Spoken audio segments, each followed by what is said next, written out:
এটা এটাকৈ কেইবাটাও ব্যৱসায় কৰি বিফল হৈছিল তেওঁ। এতিয়া তেওঁ ৰাখিছে 13জনকৈ কৰ্মচাৰী। ঘৰৰ পৰাই উপাৰ্জন কৰিছে লাখ লাখ টকা।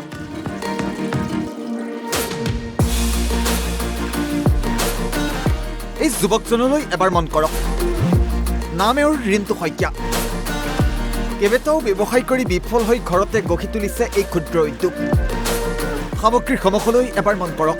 কাঠ বাঁহেৰে নিৰ্মাণ কৰিছে গহনা, জাপি, পেপা, গগনা, টকাকে ধৰি বিভিন্ন সামগ্ৰী। জামুগুৰিঘাটৰ টুপিয়া গাঁৱত ঘৰতে স্থাপন কৰি লোৱা এই হস্তনিৰ্মিত সামগ্ৰী ক্ষুদ্ৰ উদ্যোগটোৱে লাভ কৰিছে এতিয়া ব্যাপক চৰ্চা। ৰিন্তুক এই সামগ্ৰীসমূহ নিৰ্মাণত পত্নীয়ে সহায় কৰাৰ উপৰিও উদ্যোগটোত কাম কৰে 13গৰাকীকৈ যুৱক যুৱতীয়ে। সামগ্ৰীসমূহ ৰাজ্যৰ বিভিন্ন প্ৰান্তলৈ যায়। ৰাজ্যৰ বজাৰত ৰিন্তুৰ সামগ্ৰীসমূহৰ ব্যাপক চাহিদা।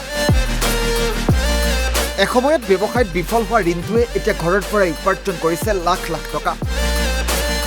আত্মসংস্থাপন দিছে 13জনক। জামুগুৰিঘাটৰ ৰিন্তু এতিয়া হৈ পৰিছে আনৰ আদৰ্শস্বৰূপ।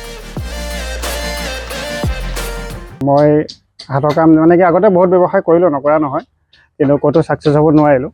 নোৱাৰি পেলাই মই হাতৰ দুই এটা বিদ্যা শিকিলোঁ। শিকি পেলাই লাহে লাহে যেতিয়া কৰিলোঁ, কৰি পেলাই যেতিয়া মাৰ্কেট এটা পালোঁ, পোৱাৰ পিছত তেতিয়া মানে চাহিদাটো যেতিয়া বাঢ়ি বাঢ়ি গৈ আছে, তেতিয়া মই আৰু 2-4জনক মই লগ লওঁ। যদি তেওঁলোকক যদি শিকাই দিব পাৰোঁ, তেতিয়া তেওঁলোকৰ প্ৰফিট এটা হ'ব, মোৰো প্ৰফিট এটা হ'ব বুলি ভাবি বাইদেউহঁতক বা ভাইটিহঁতক ক'লোঁ যে তোমালোকে এনেকৈ কাম শিকিব পাৰিব মোৰ তাত। কেইজন জড়িত হৈছে? এনেই থকাতকৈ প্ৰায় 13জনেই আছে, কিন্তু 13জনৰ ভিতৰত ধৰক 3-4জন মানে বেলেগ ঘৰে ঘৰে কৰে, বাকীকেইজন ইয়াতে কৰে। ইয়াতে অসমীয়া গহনা বনাওঁ, মানে ধৰক জাপি, জোনবিৰি, ঢোলবিৰি ছেট। তাৰ উপৰি বিহুৰ লগত জড়িত যিবিলাক সুতুলি, পেঁপা, টকা, গগনা, কাকৈ এইবিলাক বনাওঁ। আৰু লগতে কিছুমান গিফ্ট আইটেমো বনাওঁ। জাপি মই বনাওঁ। জাপি এতিয়া মানে কি সৰু সৰু জাপি বনাওঁ, যিবিলাক এনি টাইম চলি থাকে, মানুহক সম্বৰ্ধনা জনাবৰ কাৰণে হওক, কাৰোবাক গিফ্ট দিবৰ কাৰণে হওক, বনাই থাকোঁ। প্লাছ কেতিয়াবা অৰ্ডাৰ আহে ধৰক 6 ফুট, 7 ফুট, 8 ফুট তেনেকুৱা ধৰণৰ বনাওঁ মই। সমাগত বিহু আপোনাৰ অৰ্ডাৰ যথেষ্ট আহিছে। যোৱাকালি এটা আহিছে 6 ফুটৰ জাপি, সেইটো বালিপাত যাব। আৰু গহনাটো গোটেই 12 মাহে থাকে।